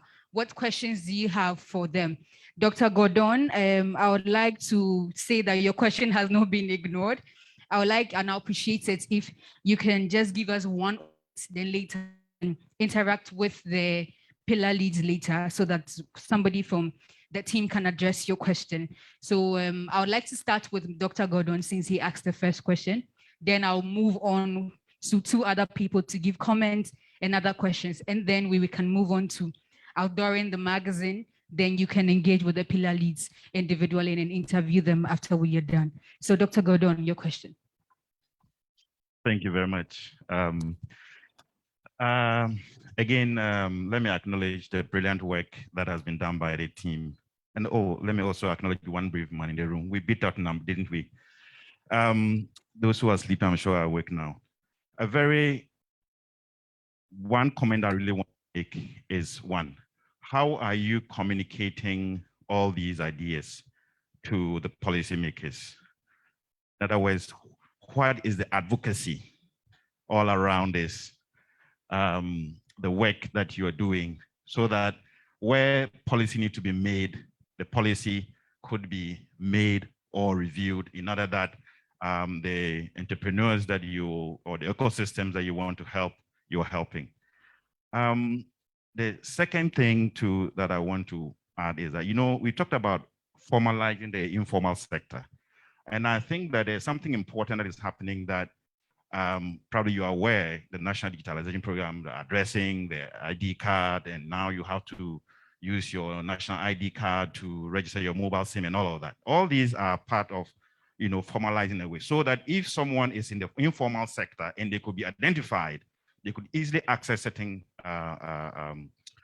financial services or formal services and so on. So we need to be thinking about innovative ways in which we can rely on these national programs or projects to draw in the informal sector to be able to take advantage of whatever services that we want to provide. Thank you. Thank you very much, Dr. Gordon, for your question. Now, to address your question, I would like to call upon the Mr. Mohammed Zakaria to address your question, please. Hello. Okay. Thank you very much to this video question. And so there are a number of measures we are taking in order to promote policy dialogue around what we have been able to develop.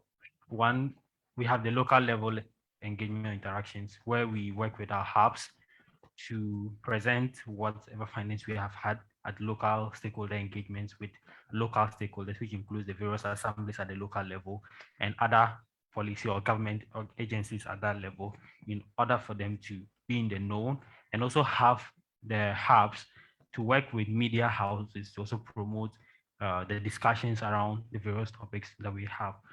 When we come to our level, we recently engaged with the Ghana Startup Network, which is pushing the Ghana Startup Act in order to promote our input or support for the Ghana Startup Act from our experiences and what we have gathered from the field.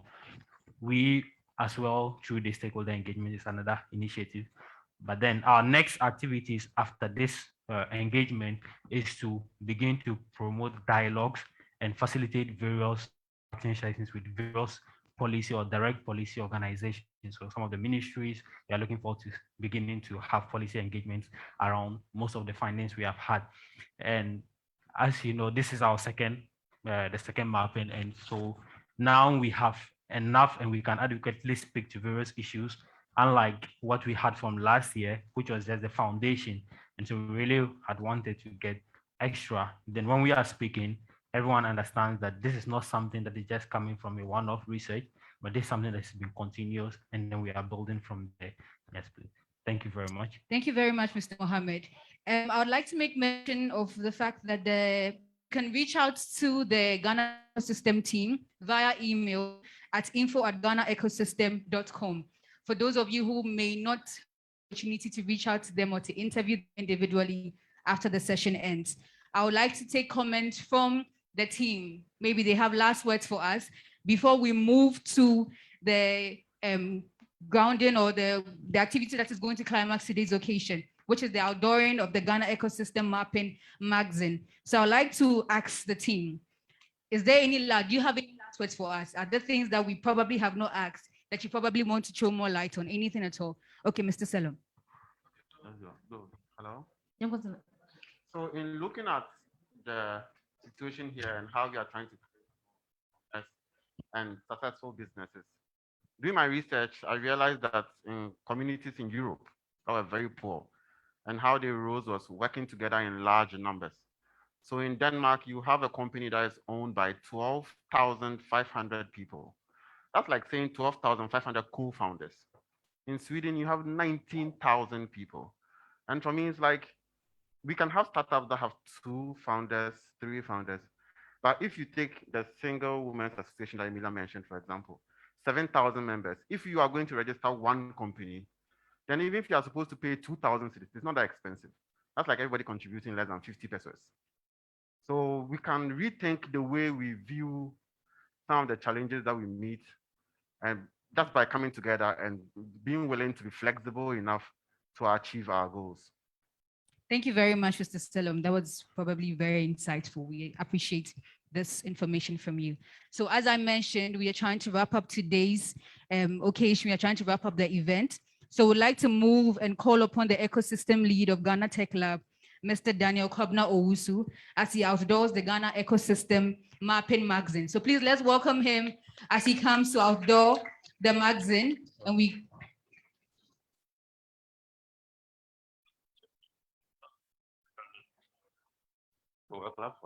please clap for them. They're able-bodied gentlemen. Okay. As they would say, this is the day the Lord has made. This magazine we are about to launch just had excess of what you watch on the screens, and also the input you had from my team members with all the sweat and engagement. It's more of an idea, and also with support of MasterCard Foundation, and also with support of the Ghana Tech Lab partner hubs across the country, and with support of the volunteers across the country, then also the key stakeholders who gave us access, engage with them, ask questions, get data, and all that. In one of the submissions of Mohammed, he made mention that there's going to be a visualization of the output of the works that we've done over the period. And we did this work in a record time within, I'll say, less than 40 days in achieving this feat. In raw case scenes, these kind of projects takes years to just gather. And we also realized that most of the entities that started doing mapping were just doing in Accra. We pick up the challenge to say that why don't we cover the country? So we did this as a first phase of covering 10 regions of Ghana. Within this great booklet or magazine, see, is the 2020 report. And as Mohammed and the team, we are saying it continuous data collection. So you get to see the year under review, the numbers we're able to gather, and also the state of that respective ecosystem or region. In addition to that, the book also gives you, one of its core intents is to drive conversations, getting to see what is happening in Bolga, what is happening, the real time issues happening in Bolga or Nairobi or wherever you can think of in Ghana, to also give policy makers idea of what is happening, because we did realize that people have the needs instead of the wants for the people. So when you go back to the boardrooms, how are they able to streamline conversations to achieve the set targets? This also drives the chance for investors or to get to know where they will have to start their engagement. To also help the network that we have across board to also realize where can we start in terms of engagement. This also helps individual startups or entities trying to help startups get to know where is and how then do we connect the dots. So before I officially launch the magazine, the Ghana Startup Ecosystem magazine, I'll call my team to join me so that first off, we clap for them, because we face rejections. We went through the sun, the rains, and all that. But in all these, never deterred of the objective of the exercise that we did. And this is the first of its kind in Ghana and in West Africa as a whole. And through these individuals representing their respective pillar, they made this possible. And you sitting here or watching us at home, kindly visit ghanaecosystem.com and get to see much detailed information about the magazine and about our works and what we, if you think we're not able to capture you from seeing this feed, you still have the chance to go to our website and then do what gets captured. So officially, we launched the Ghana Startup Ecosystem magazine. Well, I think you can do better than this. Please acknowledge them with a clap. They have come far. They have gone through the sun. They have gone through the rain to put together their findings to share with us as Ghanaians and as the ecosystem as a whole. So please, let's acknowledge the team again with a clap. Let's acknowledge them and appreciate the work they've done so far. Sure. So if you go through the magazine, so with those here, we're going to share a few to you to have a feel of it, to also help us drive the conversations. We are open to help understand some of the metrics or some of the percentages that we've given to a particular metric or pillar. We are available to help you get to know. So please help us spread the word. We are doing our best. So do also help us to scale this great initiative. Thank you very much. And thank you for coming. Thank you very much, Mr. Kwabena. Thank you so much. Please let's appreciate the team once again. They have done well. They have done well to share their findings with us. As I mentioned earlier, the pillar leads are available to be engaged with and to be interviewed after this session ends. What Mr. Kwabena did right now also serves as the closing remarks. So we have officially called this event to a close, and we are closing the curtains to today's event. I would like to say that they mentioned that we all have a role to play to get this to work, to get this ecosystem to work, to get this ecosystem to thrive. So as Ghana Tech Lab, we are readily available to partner with you and to interact with you and engage with you and have you attend other events and other activities that we organize so that we can show the light, we can tell a story and get the help that the people need to them. So thank you all so much for coming today. We acknowledge your presence and we are honored to have you here. I am Madam Pamela Botekwe, your moderator for today, and it was my honor moderating today's event. Have a lovely rest of the day.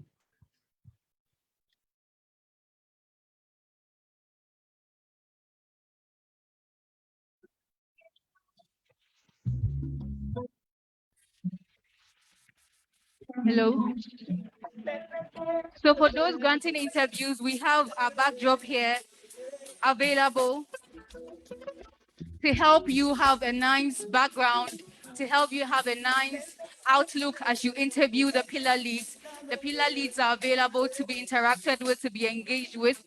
And the company's Ghana Tech Lab is also readily available to partner with you and to have you engage with us, to work with us, to have our story being told out there so that people can know, the startups can know, the thriving businesses, they can know that there's a help available, there are resources available to help them get whatever help, resources, aids, and funds they need to scale up their business so that a few years from now, Ghana can be one of such many countries that are mentioned that have startups thriving and have startups gaining access to wonderful funding opportunities out there. Thank you so much.